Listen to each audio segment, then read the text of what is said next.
Hello, what is up, everyone? Hope you guys are doing all right. Thanks for joining us on another Space Door Live evening. We're back again tonight with the Space Roundup. It's where we bring you the latest and greatest of space news from across the universe with our space experts and astronomers, Nick Howes and Terry Mosley. Hey, Nick and Terry, how are you guys doing tonight? We're Fine, good. folks. Doing well. We're good. Awesome. Well, I hope everyone has moved their clocks forward by an hour, is joining us at the right time, and strapped in for another great show. I'll leave you guys to it. I hope you guys enjoy it. Take care. Cheers. Thanks a lot. Cheers. Massive big up to our wonderful friends at Space Store as usual. It's been, if you ever see me looking up, by the way, it's because I've got multiple monitors. It's like a TV studio in here. It's really fun. Um, we've got a lot to talk about this week, and thankfully, very little of it is anything to do with war, because our last war episode was a bit intense, shall we say, but it was all kicking off, as we both know, don't we, Terry? Oh, indeed. Yeah, we were nervous about just what we should say or could say. Yeah, but it was good, and again, massive. We can see people in the chat already. The last show's chat 2 weeks ago was phenomenal. There was so many things coming in, and we were like trying to address them all. So please keep the questions coming in. We really do enjoy it, and it does take us off on little tangents. Anyway, speeding through, we've got our first story of the night, and this is a big one. So European Space Agency, we were talking about this a couple of weeks ago. European Space Agency made the decision that they were going to kind of suspend all operations in terms of any work with Roscosmos. Now, Dmitry Rogozin, the head of Roscosmos, is continuing his mission to antagonize and annoy everybody. But this is a good progressive story from this. So clearly the delays in the launch of the Rosalind Franklin mission, which was due to launch on a Roscosmos Proton rocket this September, that's now no longer happening. And I would probably suspect that unless Vladimir Putin is no longer in office and Rogozin's no longer in office, I don't think ESA will ever work with Roscosmos again, not in their current form, as it were, not with the current regime in place in Russia. It's too much. So many companies have had absolutely enormous backlashes for any involvement with Russia at all. And it's not the Russian people. We've said this many times. So anyway, so this is a really good positive thing. So ESA and NASA are now kind of really banging heads together about the whole Mars sample return mission, because obviously with a delay in Rosalind Franklin, that was due to be launched this year. It's kind of set things back in terms of what the whole plan was. Now, Ros Franklin wasn't supposed to be part of the whole Mars sample return thing. It was more of a kind of demonstration and advanced rover concept. It would have been the first time that the European Space Agency had ever landed anything successfully on the surface of Mars. You know, they've had a few attempts with Beagle 2 some time ago now, which was a kind of British developed small lander mission that got down to the surface, but the petals didn't unfurl. We all know about what happened with that on Christmas Day. It was horrible. And then obviously with the Schiaparelli lander, which was part of this initial kind of re-exploration of Mars. So now ESA are incredibly successful when it comes to Mars orbiters and Mars Express, Trace Gas Orbiter, etc., all doing fantastic work and continuing to do fantastic work. But the idea to get something down onto the surface was heavily reliant on Roscosmos. And we talked about that in the last show with the Kazachok lander, and all of that's no longer happening. So the mission now is, instead of it being a kind of single lander and then MAV, like in The Martian, the MAV, the Mars Ascent Vehicle, so kind of single lander with what they call a fetch rover, so a small rover which is designed to pick up the cached samples that are being drilled by the Perseverance rover, put into these sample tubes, and then kind of dropped on the Martian surface for later collection. Now, the original idea was to kind of have a singular vehicle that was going to go down to the surface, have an ascent stage, ascent rocket, and this small fetch rover that was effectively going to land not too far from where Perseverance is, obviously for logistical reasons. Pick up the samples, bring them back, use a robotic arm sample transfer mechanism to get them into this launch vehicle and up to an orbiter, which is a kind of European Space Agency orbiter with some NASA components on board as well in terms of the caching sample, return sample transfer mechanism. Get that back to the Earth, and then you'd have a descent vehicle coming back down.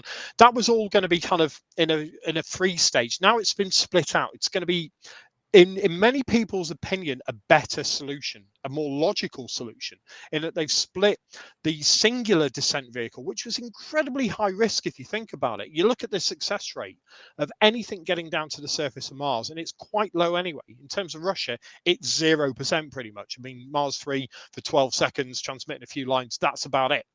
in terms of any European or Russian success. China have a higher what's called TRL level than the European Space Agency or Russia. China have got something successfully onto the surface of Mars. So this delay has kind of set it back a bit. And Perseverance is there. It was phase one. So Perseverance there to cache and collect these samples. Phase two, as I said, was going to be this multi-pronged approach with quite a large heat shield mechanism and a system that had never really been tested or deployed before. So again, really high risk. What they've now decided to do is split the Fetch rover and the MAV ascent vehicle into two separate vehicles, as it were, both which will descend using methods that are already tried and tested with both Curiosity and Perseverance, being the Sky Crane, Adam Stelter and his team's incredible Sky Crane, which everybody said was complete madness anyway, but they've done it. So this is now going to be called SRL-1, SRL-2. So Sample Return Lander / Fetch rover will be SRL-2. So that will go down and small rover, pick up the cache sample materials, then that'll take that back to the other lander vehicle, the MAV, which will then transfer the Mars samples. It gets quite complex. Transfer the Mars samples into that. That will then take off from the Martian surface, but it won't take off in a traditional method. They're going to have to slingshot it up first, then fire the engines, then ascend to a 500-kilometer orbit around Mars, then rendezvous with the orbiter. The orbiter is then going to have to dock with it, transfer the samples from the Mars ascent vehicle sample caching system into the orbiting vehicle. That orbiter is then going to have to do a burn, a kind of trans-Earth injection burn to come back to Earth. And then the scariest bit is, well, not quite the scariest bit, the whole thing's pretty scary. But once it gets into Earth orbit, you'd think, oh, parachute descent, it's going to be, no, they're just going to crash land into the Utah desert, which is quite terrifying given, what's happened in the past. But they're building a shock mounting system. It should be able to take the impact, but it's going to be, as you can probably imagine, with a Mars to Earth sample transfer injection burn, you think about from the Apollo days, some of the highest velocity re-entry vector or re-entry velocities by the Apollo astronauts exceeding 20,000 plus miles an hour. This is going to be a really high risk, high speed. Obviously they're going to decelerate and go into Earth orbit as well, but it's still going to be high risk.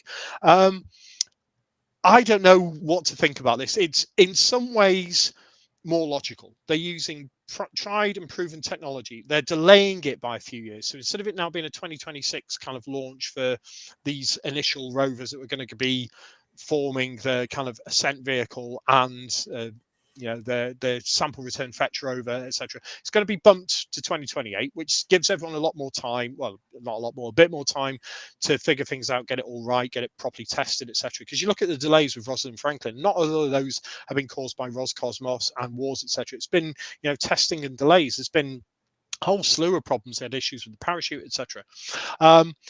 Doing that and then sending the orbiter a year earlier, so that's going to go in 2027. That's all well and good, but the issue then is that obviously due to the Mars-Earth alignment, you've got this whole issue with waiting for that to come back. So now instead of 2031 having the samples returned to Earth, they're looking at 2033 to get the samples to Earth. Now, all of this sounds great and would be fantastic in the good old days, but we're now up against other entities who are looking at doing the same thing. Now, China at their first attempt got not only an orbiter and a lander down, but they got a rover onto the surface of Mars. First go. They've already managed to do incredibly successful things with rovers, sample returns from the moon. So the idea that China could potentially build something ahead of this combined European Space Agency NASA mission, get it down to the surface, even if it was a simple MAV type thing where they take one vehicle, they land it on the surface, they dig underneath the MAV to pick up Martian material, they load that into the ascent vehicle and they take that back up and then do an orbital transfer back to Earth. That's not out of China's capability at all. So we could be looking at almost like a new robotic Mars space race here as to who's going to get samples back first. On top of this, you've also got SpaceX. Now, SpaceX have got plans not only with what they're doing with Starship, and Starship we'll talk about more with the Artemis missions. They've got a very capable vehicle on the horizon with Starship, but they've also got proven technology with the Falcon 9 and the Falcon Heavy. And the Falcon Heavy in particular, again, this can put 16 tons into Mars orbit. This is a very, very capable spacecraft in its own right.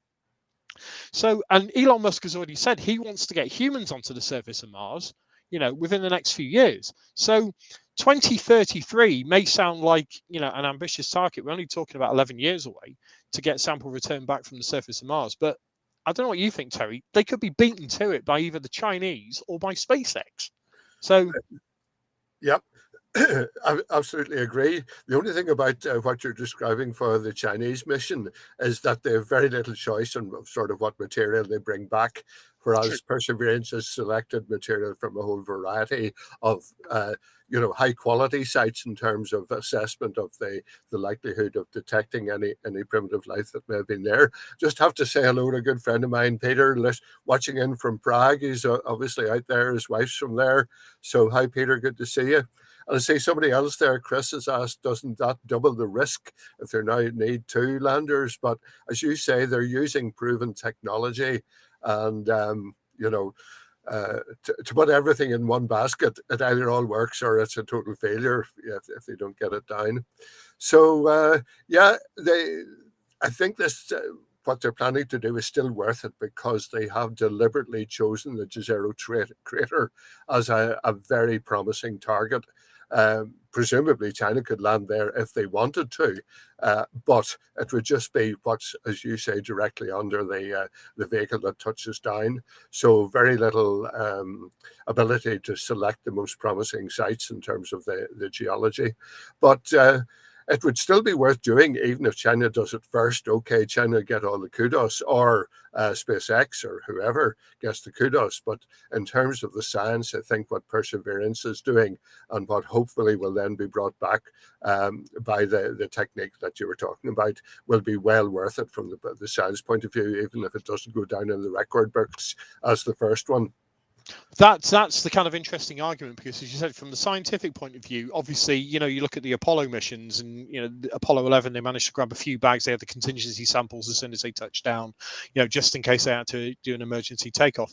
All of the samples from the Apollo missions have proven to be scientifically valuable in their own right, depending on which, Apollo 17 with the orange soil, etc., proving some of the volcanic nature of what had happened on the moon in the past, and the Apollo 16 SCART site. There's so much interesting science from the various sites. With China, I mean, the easy option, as I said, would be to have the single MAV dig underneath, etc. But don't forget, as I said, China have already put a lander and a rover on the surface.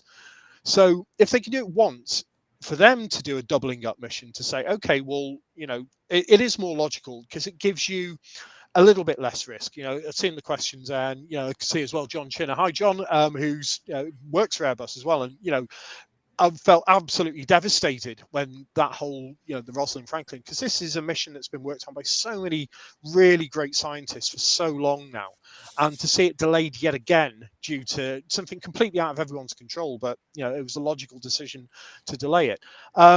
It'd be interesting to see what China and Russia, because Russia are now, if you believe some of the social media reports and some of the news reports coming out of Roscosmos, that they're now looking at collaborating with China and looking at, using their launch technology, etc., and China's lander technology.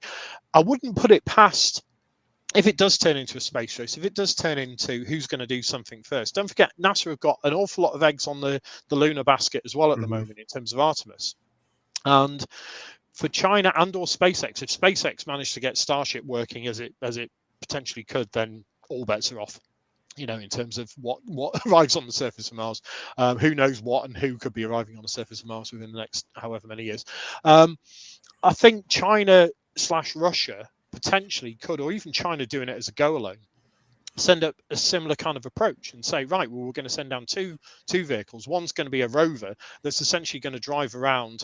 And the thing with Perseverance is that Perseverance is also a good backup solution, that if the Fetch rover for whatever reason doesn't work, if there's a problem with it, Perseverance can return core samples, from what I'm led to believe, back to the MAV system. So it's going to be an interesting one to watch, and to see what China/Russia's response is to what's going on. I do like the fact that ESA and NASA are now really collaborating again, in so much that obviously NASA dropped ESA very much in it when they pulled out of the whole Rosalind Franklin mission some years ago, and ESA's only option really, I mean, they could have gone, potentially with JAXA or whatever, but they're really their only option was Roscosmos, and sadly that spectacularly backfired with Putin turning into a maverick head case, but. Yeah, I think it's going to be really interesting to watch this one. Just looking if there's any questions or comments. Would I like to go and catch it, Nick? No, John, I wouldn't. It's going to be interesting enough. You remember, was it Stardust mission or one of the missions when it crashed and kind of the casing split open? So I'm hoping that obviously that's going to happen with this one. Chris obviously saying about doubling the risk. We've talked about that. I don't know. Any other final thoughts on this one, Terry? Yeah, it's just interesting that they're going to launch, or the plan is anyway, to launch the Earth Return Orbiter, the vehicle that will bring it back from Mars orbit, will be launched in 2027, which is in between the two normal launch windows every year apart, 2026, 2028. So they must be planning a different trajectory for that, obviously. Maybe it's going to be cheaper or takes longer but uses less fuel. Yeah, there's as far as I was reading, there was a modified propulsion system planned for that, and so yeah, that's the other thing. You look at the new advanced propulsion systems that are kind of being developed at the moment, and this whole waiting for certain obviously from a fuel efficiency point of view and from a orbital alignment point of view, waiting those 2 years makes far more sense. But you look at some of the capabilities that are coming online in the not too distant future, and there was a really good discussion, I thought, on one of the threads associated with this, where people are saying that you look at SpaceX, you look at Falcon Heavy, you look at what the Chinese are doing, and is it really going to change or make people innovate faster and take potentially more risks? Because you look at the robotic community and they're not risk averse. There's no way you can call them kind of risk averse. You look at Skycrane, that was complete insanity from everybody who looked at it said it's just not going to work, and then it worked, and it worked again. And hopefully for the next two missions that are planned with SRL1, SRL2, it will work again and again if they decide to use it for both missions. It's just one of those debates that, are we still languishing in the past thinking and methodologies? Looking at Ariane 6 as a launch vehicle, for example, for the ERO, that's one of the things that I was reading about, and as a potential. And you've got like yesterday's technology compared to what you've got with the Falcons and the Starships, etc. So I don't know. It's quite interesting. Do we need to send humans to Mars? That's a very that's a great one, John. Let's park that for another evening. Otherwise, we'll be here all night. We could. All I'll say to that one, John, is there was a really good debate on social media today with Chris, who's a former space science advisor for the UK Space Agency, and yes, the costs are astronomical. Human exploration versus robotic exploration. It's a 20 to 50-fold increase. Do you need it? Can you use AI? The simple answer is yes, you could. You could use AI, you could use virtual reality, you could use robotics, you could do everything robotically, but where's the fun in that? Where's the exploration in that? If we'd have had that technology in 1491, we could have sent robots over to discover America. So I don't know. The excitement of a rover versus the excitement of a human being, Apollo is all I have to say. Anyway. Good one. Tom Muller's working on Impulse. Yeah, that's the one. Thanks, Chris. That's a very good one. So let's move on to our next topic. Yeah, I wasn't going to get into that debate because you could go on all night about it. Yes, our good friend, the International Space Station, has now got, as far as Nick and I recall from our just from memory, more people on board than ever before. There are 10 astronauts plus cosmonauts plus a German, whatever, on board at the moment. And it's been a lot in the news recently, obviously, with the conflict in Ukraine and Roscosmos wondering whether they're going to bring the American back down again. That is apparently now going to go ahead actually tomorrow. So what happened was three Russians three Russians launched about a week ago. That was already planned. That gives a total on board at the moment of 5 Russians, 4 Americans, and 1 German.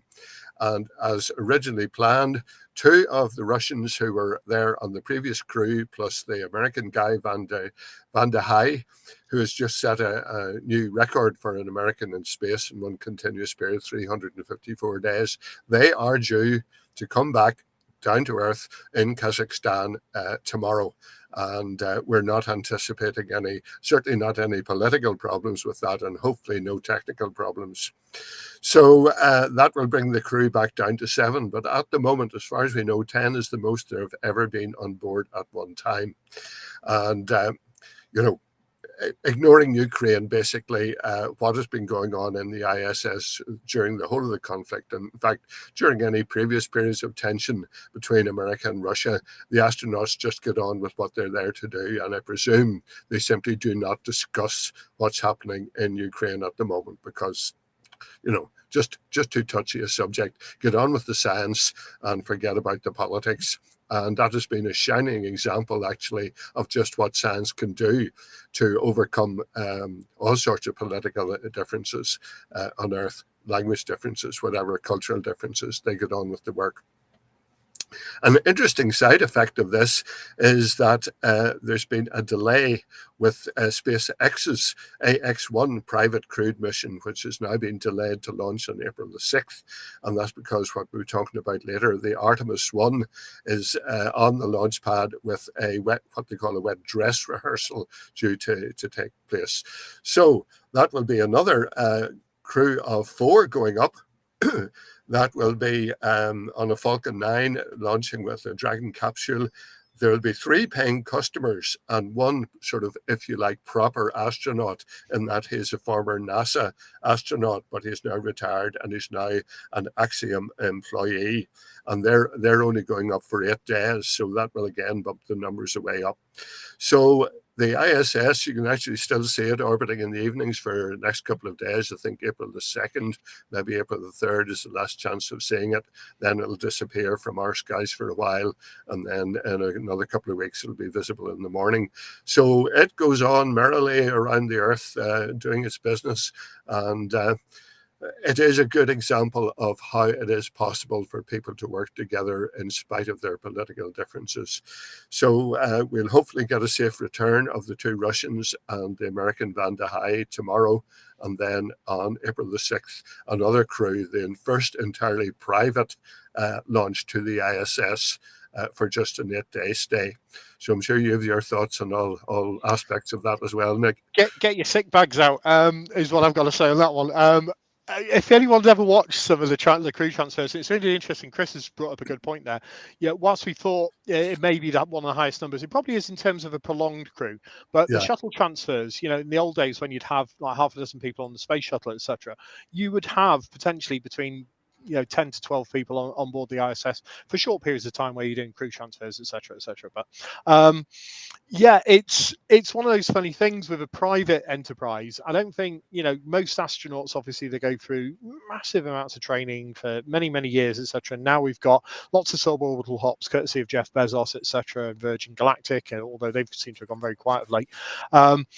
It's going to be interesting, this one, because we've yet to see somebody get really quite sick in low Earth orbit since the days of Rusty Schweikart and on Apollo 9. It can happen and it will happen, and I think space tourism, it's got a future. It's really fun. It's going to be really interesting. Hopefully it's going to be one way that potentially you could almost save the ISS, because there's all sorts of talk about, as I said, Rogozin a few weeks ago was saying he was going to dump the ISS over the United States, or propel it down. He was coming out with some crazy talk. The ISS, as Terry said, is a real shining example. Its greatest achievement is to show that humanity can unite in science, can unite to deliver something on a massive scale. I mean, let's not forget, this is the largest thing ever put into orbit at this time. Nobody really wants to see it become a Pacific dive reef in the next couple of years, which is essentially what is going to happen to it at some stage. It is aging, it is going old. The Russians are saying they're going to detach their modules and all sorts of horrible stuff as well. Then you have Bigelow and various other companies all throughout the years have been saying they're going to turn this into a module, they're going to have inflatable hotels, they're going to do this, that, and the other. I just hope that the ISS gets a bit more of a stretch and a bit more of a run to potentially do some more science. And we don't hear a lot about the science from the ISS. This is the thing. You hear lots of the spin-off technologies from Apollo days and all sorts, but the ISS potentially doesn't get the credit that it really does deserve in terms of some of the science that goes on up there. And as you said, these are consummate professionals. The Russian crew and the American crew there was a crew transfer in terms of who was the commander of the crew in the last few days, I believe. They're consummate professionals. They've done a great job, and they're continuing to do a great job. And let's hope that everything goes smoothly tomorrow. That Mark van der Hey comes down and he's not thrown into a Russian gulag or anything like that. That it continues as it always was intended to be in terms of global cooperation. And don't forget, this isn't just the European Space Agency and NASA and Russia. JAXA, everyone's been involved. There's been so many nations involved in this, hence the International Space Station. And yes, the original space station idea was, they were going to use it for, retrofitting rockets in orbit and, transferring out to Mars. And, Werner von Braun's vision for the original space station was radically different to what Johnson were developing in the 70s and 80s, was radically different to what we eventually had with the ISS. But long may it continue. That's all I have to say. Just want to say thanks to Chris there. I had totally forgotten about just how many there were in some of the Challenger flights to the ISS. So yes, the numbers were higher sometimes in the past. Yeah, and Robert's asking about the Chinese space station. Yeah, I mean, again, the problem with the Chinese Space Agency is they're obviously very secretive. They're very like Soviet era Russia. It's like when they're successful, they'll flag wave about it and they'll tell you all about it. But that is the timeline, Robert, that they're aiming for. It's not going to be anywhere near the same scale, obviously, as the ISS, but having an orbiting outpost out there, much like Mir was, and if you've ever been to Cannes in Toulouse, which is the kind of French space center, as it were, really fantastic place. They've got a kind of mock-up of an Ariane there, but they've also got a mock-up of Mir. If you go inside that, you'll realize just how brave they were. It's horrible. It smells of diesel. You want to throw up within minutes, and it's not even moving. It's just kind of stationary, but they've got all the background sound, the diesel smell, everything. It's horrible. So, I mean, the ISS is almost like luxury by comparison. Some of the planned hotels, aka dartboard targets, as I'm calling it, with the whole debris thing. I mean, if you're going to put something up the size of the 2001, space station from the movie 2001, the big kind of circular orbiting thing that similar to the video game Elite back in the early 80s, you may as well just paint a dartboard target on it because the debris mess up there is just horrendous. Anyway, long may the ISS continue. Hopefully not hit by the debris from the recent Russian ASAT test, which the orbital intersection on that is quite interesting. Let's just keep an eye on it, and hopefully, as you said, Terry, they just keep doing great science. That's what matters. Anyway, moving on. Artemis. Again, anyone who knows me has known for years I've been saying, we've got to go back to the moon, we've got to go back to the moon, we've got to get back to the moon. At $2 to $4 billion a launch, it's going to be a hard one for many to swallow. This is an expensive rocket. The SRB technology from the space shuttle, there was all sorts of reasons why it should have potentially been more economical. It's not. It's a staggering launch cost, and the cadence of about one mission per year, it's an even more staggering launch cost if you think what they were doing during the Apollo era. Obviously, this is on a scale of the Saturn V, slightly larger by the time it gets to its full configuration. You've obviously had all the work done by the likes of Lockheed Martin on the Orion spacecraft, the European Space Agency on the service module, the modified ATV, as it were. That couples with Orion. Orion itself, we were talking about the Mars mission and the worry with the heat shield. The Orion's got a heat shield not far short of the size of that potential Mars mission. So it's doable. The crew cabin on Orion is like a gigantic version of the Apollo command module. It's looking really good. Now, what's happened here is, again, very similar to what's happened recently with Mars. At NASA, after all the to and fro with Congress, and again, a lot of this comes down to congressional budgets, how things get funded. And if you look at the James Webb, back in 2010, 2011, Congress was saying, we're going to cancel this. This is gone. This is too expensive. And there's been so many things with the Constellation program, now with Artemis, etc., and the return to the moon is happening. It's going to happen. I mean, this thing's out on the pad. They're doing what they call wet tests. They're doing like potential launch preparation tests, etc. As long as it doesn't blow up on the pad. And don't forget, Starship, they've done the kind of fail fast keep going kind of mantra with SpaceX. Artemis is a lot more reserved, but it's Boeing developing the contracts, and there's massive cost overruns there, and I've had lots of quite heated arguments about Boeing and honesty and reliability and all of the other things, and would you trust them? But yes, they've got a huge heritage. Let's not beat about the bush here. Lockheed Martin, Boeing, massive heritage dating back to the Apollo era with spacecraft, etc., and hopefully they've done a really good job. Now what's happened here is that, if you remember a couple of years back, there was a big fight for who was going to develop the lunar lander. And Jeff Bezos unveiled this wonderful looking, glorified, huger, bigger version of the LM, the lunar landing module, the Spider style module that we had in Apollo, was his proposal. And then the contract went to SpaceX. And SpaceX's intent is to land Starship on the moon. Now, the down thrust from that is going to be interesting with lunar rocks, lunar regolith, and all the other stuff. It's going to be fun to watch that one. And it's a big rocket. And then you've got the whole, transfer down. There's all sorts of things why people are a bit cagey about the idea.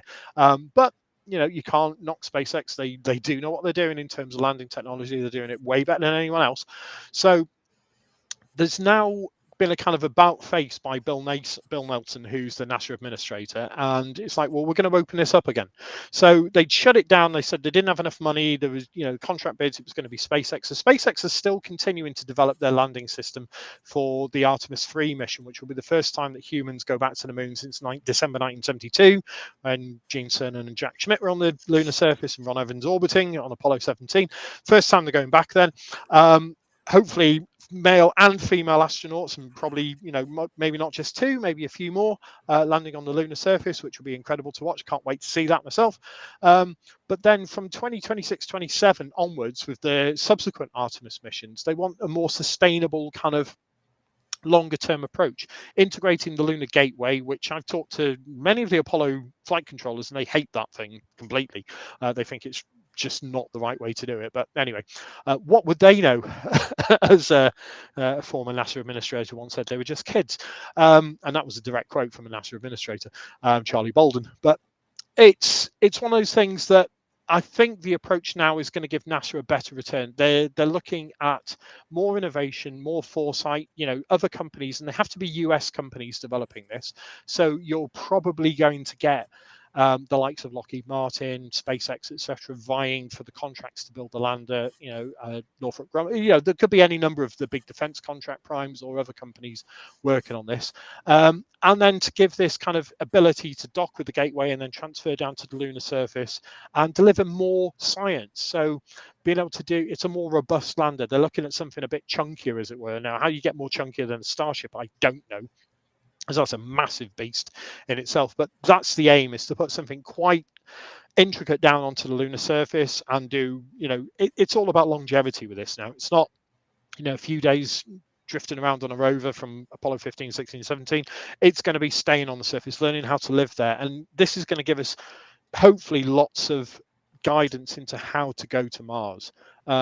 Whole different ball game in terms of technical complexity and radiation and bone mass loss and duration of mission and all sorts. But so the timeline for this is actually quite tight. So NASA this week is saying that they want preliminary proposals, and then April is going to be a kind of design workshop type thing. And then the idea is they're going to give them 4 to 5 years to build this lander. Now you think, well, okay, 4 to 5 years is a good length of time.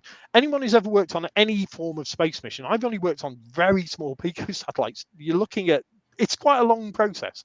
You look at the Rosetta mission and, Philae lander and all the elements. That was decades long. So 5 years is quite tight to build a human-rated lander to go down to the lunar surface and get it working, viably working.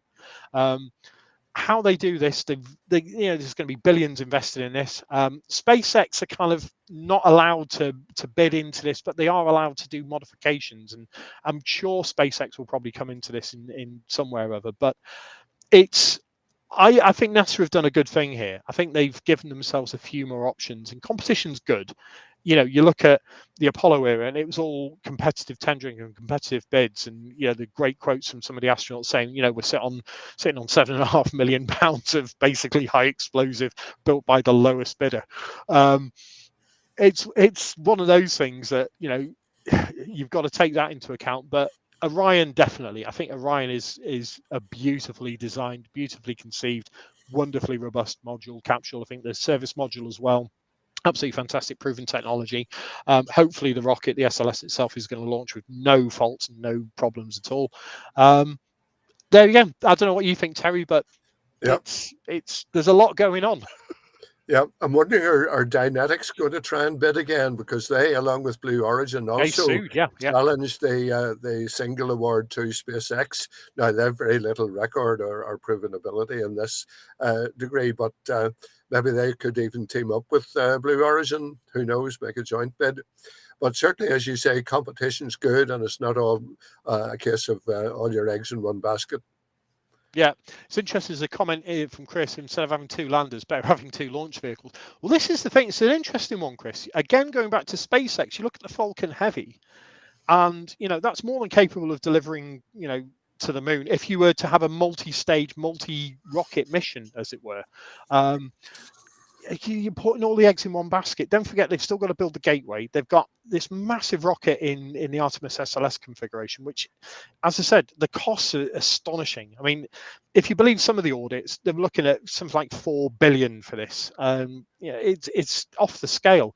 And yes, you think about Apollo, and the cost of Apollo in dollar adjusted money today is about 110, 120 billion for the entire program. But that was the entire program. And that was doing something that had never been done before with technology that literally didn't exist.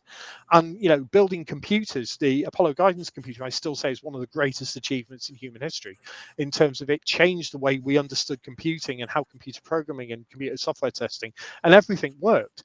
So they weren't like, they were writing the book when it came to Apollo. With this, it's kind of, it's leveraging on the shoulders of giants, to quote, the famous quote, was it Newton, with the shoulders of giants? If I'm here because I've stood on the shoulders of giants.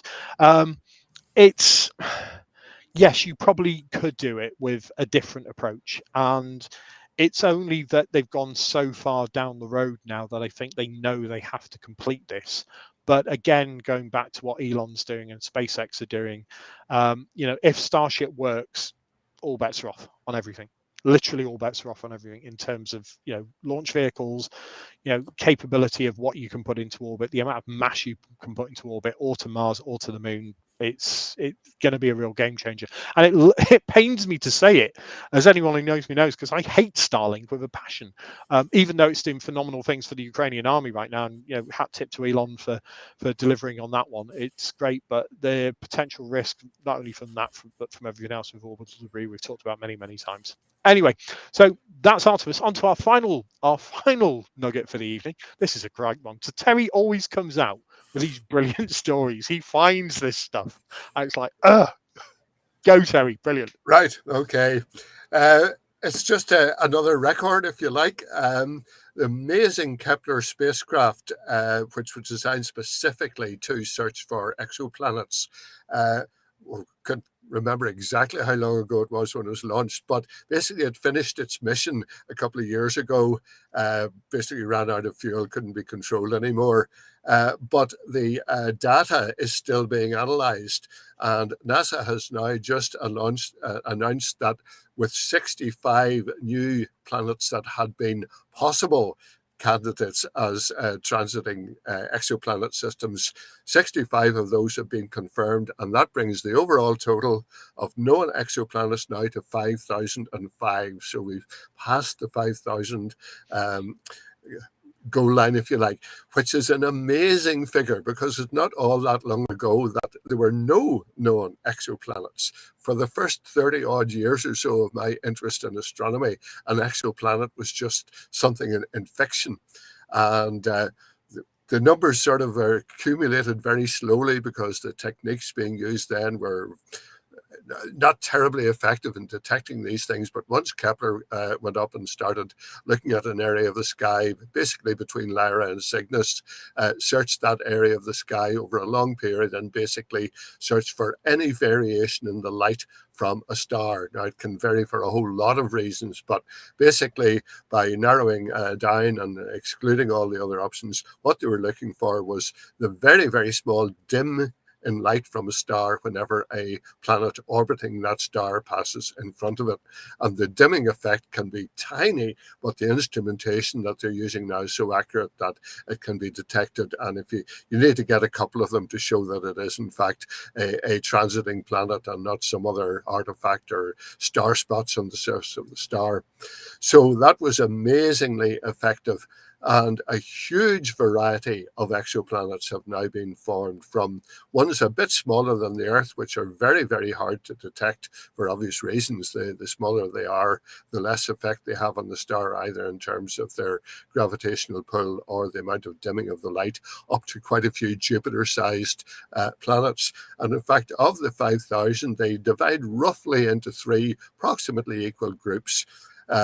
The ones that are easiest to find, the big gas giants, roughly the size of Jupiter. Not only do they have a fairly strong gravitational pull, so they can be detected by the gravitational wobble effect, but also if they pass in front of the star, there's a considerable dimming of the light, considerable being a relative term in this context. Then you have what are sort of like ice giants, basically Neptune-sized bodies. Another third of the 5,000, roughly speaking, are of that category. And then most of the rest are what we call super Earths. In other words, they're rocky planets. They're not mainly gaseous like Jupiter or Saturn or Uranus and Neptune, but they're a good bit bigger than the Earth, again, because the bigger they are, the easier they are to find. There are a few that are approximately Earth-sized. And one of the new ones that has been confirmed is a 5-planet system. So they're mainly small planets, but they're also orbiting a relatively small star, a red dwarf star. So the variety of ones out there is absolutely amazing. We've talked about some of the ones that are sort of the record breakers in the past, like the hot Jupiters, the ones that are roughly the size of Jupiter, but they're orbiting so close to their planet that one side is red hot or hotter, and the other side is perhaps a lot cooler, and the atmosphere is swirling around continually from the hot side to the cold side. It can be raining molten iron on them, all sorts of absolutely amazing things. But the whole point is that we think now that almost every star forms planets as part of its formation system. You have what's called a protostellar disk, collapses into a star, and around that you get a protoplanetary disk, and then planets form in that disk. And that seems to be pretty much the standard way that star and star systems form. So if we've discovered 5,000 in a relatively small area, in terms of our position in the Milky Way galaxy, they're almost all within a few thousand light years of the sun.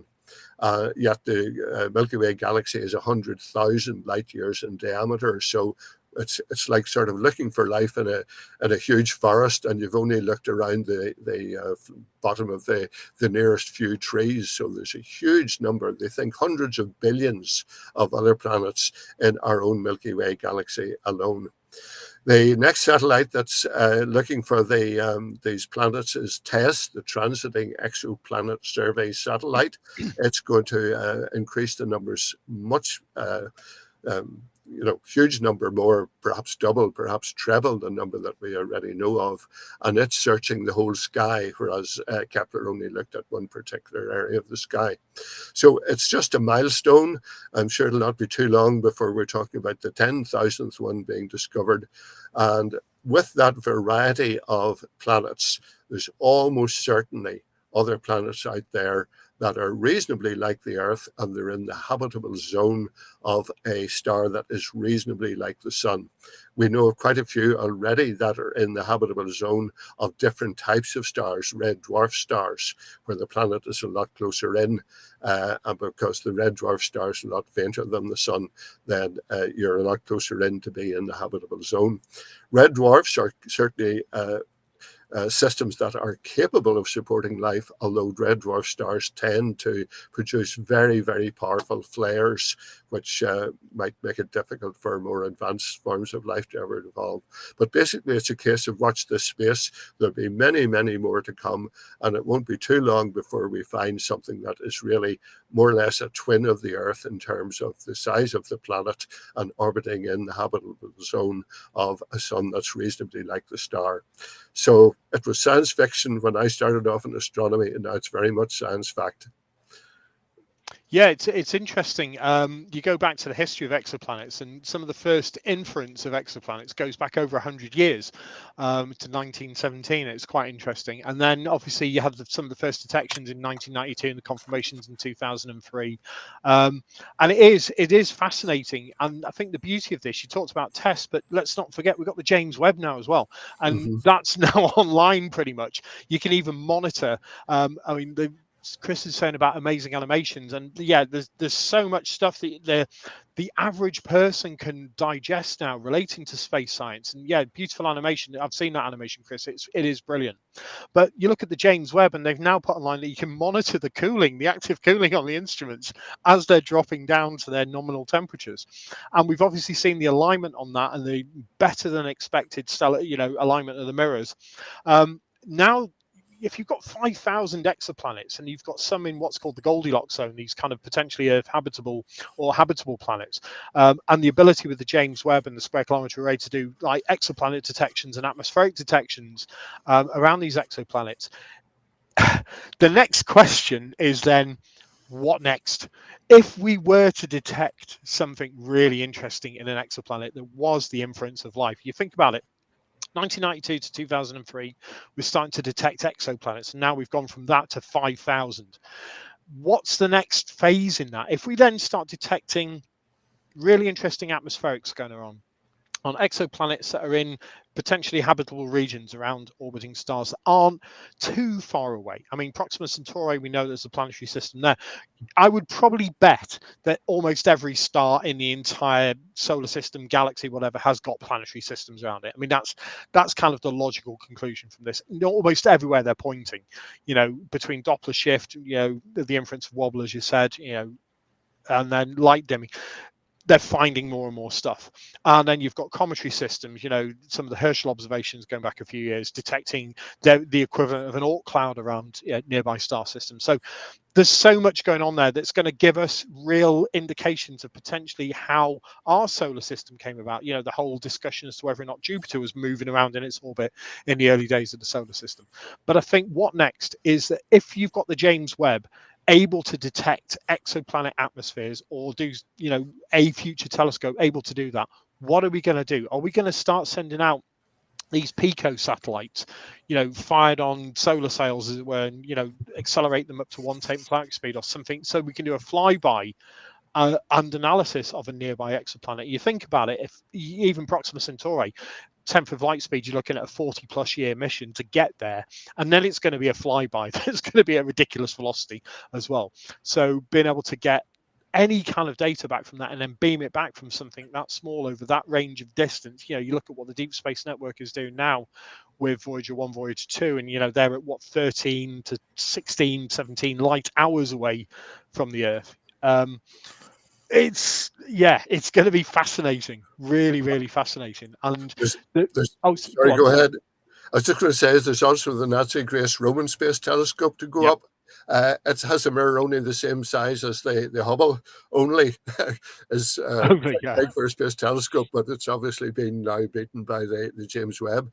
But although the mirror is only 2.4 meters, it will cover an area 100 times greater than the Hubble Space Telescope can look at, and it also be looking in the infrared, so it will be good for detecting protoplanetary systems and any planet basically that has got a heat signature. So that will also add to the tally very considerably. So huge things to be expected in the next 10 years. Well, as well, you've got the ground-based telescopes. We're talking about the orbital ones, but you look at the ELT and the overwhelmingly large telescope, and all sorts of things that are coming in line on the ground. And like I said, in the SKA, its capability of being able to detect an airport radar at 30 light years and a mobile phone signal out at Proxima Centauri. It's astonishing what we're going to have if we can actually launch anything in the next few years, or see through the mess that's going to be up above us. Let's not even go there. I'll just go ranting. But it is beautiful, and it ties in with the final part of the show, which is always our kind of look up, and we'll move on to that now and what there is to see. What I find amazing is that from 1992 to 2003 and then onwards, professional observatories have been able to detect exoplanets. I'm now seeing, and I have been for many years, amateurs able to detect exoplanets, more with kind of the light dip, and looking at magnitude drops, minuscule magnitude drops, due to the sensitivity and the capabilities of backyard telescope systems. We're not talking about your average, pop down to your department store and buy a little wibbly wobbly telescope and a wibbly wobbly mount. You're looking at a bit of an investment, but it's now doable. Backyard astronomers are able to validate and verify and detect exoplanets. And you look at the WASP, the Super WASP system, it's just a great big set of camera lenses that's detecting exoplanets.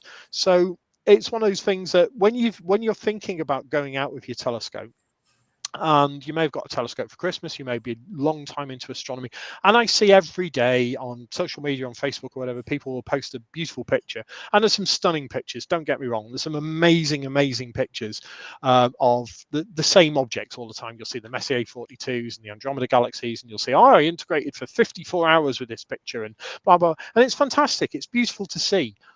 But what I always scream at people to say is, all those little subframes that you're taking pictures of, have a look at them. Have a look if there's anything moving in them. Have a look if there's an asteroid moving. Have a look if there's a comet. You could have missed the detection of a completely new comet because you're too busy stacking and making everything look pretty in Photoshop.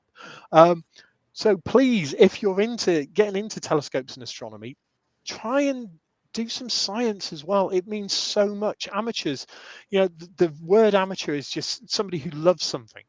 Amateurs are delivering so much great science still into astronomy. You only have to look at people like Damien Peach and the work he's done on Jupiter, and Christopher Go, etc.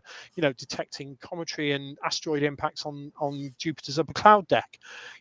This kind of thing really is valuable to science. Looking at dust storms, some of the amateurs picking up dust storms on Mars before they're picked up by the professionals. So it's one of those things that I know we're going to go into look up on what you should be looking up for, but please, and I know there's people in the chat, people like John Chinner, etc. He does amazing stuff in terms of outreach. He's always going out, and we've met at many events, and we both, and I know you do as well, Terry. We try and do a lot of outreach, and it's not just about look at this fantastic picture of blah blah blah. It's putting a meteorite in somebody's hand, for example, and saying, do you realize why this has come from, what this is, and how old this is? And it's the great thing about astronomy. It's such a great way to get kids in particular into science. Anyway, what have we got to look forward to, Terry? Yep. Just talking about outreach, absolutely amazing. I was doing 2 dark sky observing events in a very dark part of the western Northern Ireland in Fermanagh last week, and we had 2 100% clear nights in a row, and that does not often happen. And I actually did another one earlier in the week where we had about a 60% clear sky, so that's not too bad. Unfortunately, that weather seems to be coming an end. But anyway, as far as look up is concerned, something for the naked eye and something for people with telescopes. It's the last few days really where you get a chance to see Venus in the morning sky before it gets in too close to the sun. Very low down in the morning twilight, but it's always nice to catch it. I'm past the stage where I get up early just to see Venus, but for people that are early risers going into work early in the morning, if you look just in the morning twilight, about half an hour, 40 minutes or so before sunrise, you can still spot Venus, the morning star. It's the same planet, obviously, but it was known to the ancients as the morning star, or Phosphorus when it appeared in the morning, and Hesperus, the evening star, when you saw it in the evening. And also talking about looking in the evenings, you've got another couple of weeks or so to see the last of the winter glories, if you like, Orion and Aldebaran and the Hyades and the Pleiades. They're starting to sink now into the western twilight, not just with the motion of the sun around the ecliptic, but also because with it coming further north, the twilight is becoming, more and more every evening now, and especially into summertime. So you have another couple of weeks or so, and notice how Orion tips over as he sets, as Wordsworth put it, great Orion sloping slowly to the west. And then for people with telescopes, we're coming into the era where you can see what's called the realm of the galaxies in the Virgo and Leo area. Now, just a little bit of background, our own Milky Way galaxy is part of what we call the local group It's the second biggest in that group, with the M31, the Andromeda Galaxy, being the biggest. I call it our big sister. And then you have the Milky Way, and the third biggest one on that is the Spiral in Triangulum, M33. There's about almost another 20, almost 24 other smaller satellite galaxies, and that's what we call our local group. Next to that is the major cluster called the Virgo cluster, because it lies in the direction of the constellation of Virgo, just between Virgo and Leo, basically. And that is a cluster of about 1,300 galaxies, and it's the nearest other galaxy cluster to us, about 65 light years away. And some of those ones are bigger even than M31 and Andromeda. I don't have time to go into all the details, but with a reasonable telescope, you can spot easily a dozen or so in that area of the sky, just looking through the eyepiece. And if you want to go into imaging, as Nick was talking about, you can get, don't know if you get all of them, but you certainly get hundreds of them in that area. So that's what is called the realm of the galaxies. If you look up the Messier catalogue, for example, you'll find a whole lot in that area. And again, just talking about what Nick was saying about doing science, it's a great area for searching for supernovae, because you get so many galaxies in the one part of the sky. Now, you won't see them with the naked eye. You can pick out some of the very brightest ones with good binoculars, so you are going to need a star atlas or a go-to feature on your telescope, or an app of some sort to find them. But it's well worth exploring that area.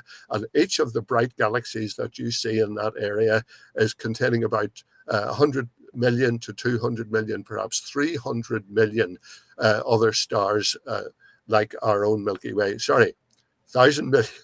Billions, yeah, I was going to say billions. Yeah, I know. Sometimes the figures escape you altogether. Yeah. So, as I say, the realm of the galaxies, for the next week or so, you won't have any problem with moonlight. And if you look now, before the summer twilight starts to intrude, that is an area of the sky that is well worth exploring, and where you can do real science, as Nick was alluding to there before. I'm sure you've looked at it many times yourself. It's one of my absolute favourites. And one of the challenges that somebody set me years ago was how small a telescope you could image the jet coming out of M87. So M87, Messier 87 is an amazing galaxy that has a superluminal jet coming out of it, courtesy of a massive black hole in its center. And it's one of those things that big telescopes show in spectacular glory, and radio telescopes even better. And it's just huge, and it's, you know, pumping out material at, you know, almost light speed velocities. But it's this kind of, it's like a ball. This galaxy is like a fuzzy ball, but then with a kind of line coming out of it. At a kind of 2 o'clock-ish, depending on what angle you're looking at, what type of telescope. But it's really fascinating. So I managed to do it with an ETX 90. This is going back about 10 years ago. Little Meade telescopes before I got the observatory in the garden and stuff. And I've still only got, you know, 5-6 inch refractors. There's not, you know, we're not talking huge telescopes, and just being able to image these galaxies, and as you said, just appreciate what's going on there. And yeah, absolutely right there, Terry. It's fantastic hunting ground for supernova. And if you've got the, as I said, if you stack all your images, you may miss something. But if you've got, you know, maybe several nights of images, and you know, look at all the individual frames, you could see all sorts. You could see bursts, you know, all sorts of different things happening in the sky that you think, well, it's there in that frame and it's not there in that. What is it? So don't just stack all your images and make pretty pictures. Have a look through the raw data as well. And it's fascinating. The whole string, the Markarian's chain, that string of galaxies in the Virgo region is amazing to look at. So definitely one to look out for. If you don't have anything like that, pair of binoculars. When the moon's at a nice, you know, shallow phase, as it were, having a look at craters just with basic binoculars is always good. Looking at the ISS as it's flying over, you know, many nights been out with the kids, you know, look, there's a space station, especially if there's a Dragon module, or, you know, one of the other modules going up or coming back from the ISS, being able to see that when it flies over in you know, good conditions is always good. So lots to see, and over the next 2 weeks, yeah, hopefully some of you will go out and have a look at the Virgo cluster for the first time. It's definitely one to have a look at. On that note, that's us, and we're just under an hour. We managed to do it. We promised ourselves we would stay in time. We promised we'd go under an hour. Last week we stretched it a little bit. Massive thank you, as ever, to a great background team who do so much to help us and support us, and our little ranty fun show that we do every fortnight. They're a great bunch of guys, and I'll hand you back to Latch now. Yep. Yeah, thank you, Nick and Terry, for another great show. Every time I listen in, I think it just reminds me of why we're all so fascinated about space. So thank you for kind of bringing the show to everyone and reminding us of how amazing space really is. Yeah, and it's made all the more special as well. I'm looking at the chat, and Robert and Ground Based Space and John and Chris and lots of other people. I know there's lots of other people watching on YouTube as well. Just a massive thank you. Great questions. Please give us as many questions as you possibly can. Like I said, it takes us off at tangents, and we really do enjoy interacting with people and knowing that people are hopefully enjoying. Live. Oh yes, your t-shirts, yes. I'm still wearing a jumper. It's still cold. And there's a major announcement apparently coming up in the next couple of days from NASA, another major discovery by the HST. So hopefully we'll be talking about that in 2 weeks' time. Yeah, the gift that keeps on giving. Oh yeah. Yeah. So thanks again for everyone joining in tonight. Remember, you can tune in on Spotify if you're listening to us on the go. So follow us over there. Make sure you're following us across our social media channels to stay up to date. One little announcement before you guys head off and enjoy the rest of your evening is we have got an amazing space event coming up in our Didcot store on the 13th of April. Children's author Sue Palmer is going to be joining us in the Easter break for a space event, an astronaut adventure, and talking about her Maze Moon trilogy. So she's got a bunch of great space books for children. So if you're free on Wednesday the 13th of April and you're in and around south of Oxfordshire, please do come down. You can book your tickets on spacestore.co/experiences. Yeah, and they do great VR experiences and awesome coffee, and definitely go. You have to go. It's really cool there. They've got a great little store, so definitely worth going over. Awesome. Okay. All right. Thank you, everybody. We'll see you in a couple of weeks. Yeah. Enjoy the rest of your evenings. Take care. Adios all. Cheers. Bye. Bye.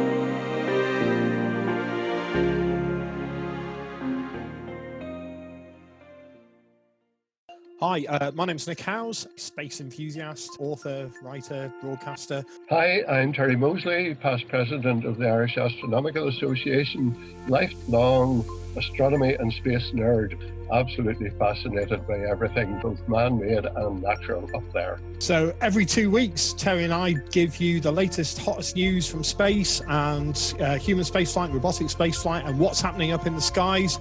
Please tune in to us every fortnight with the Space Stuff.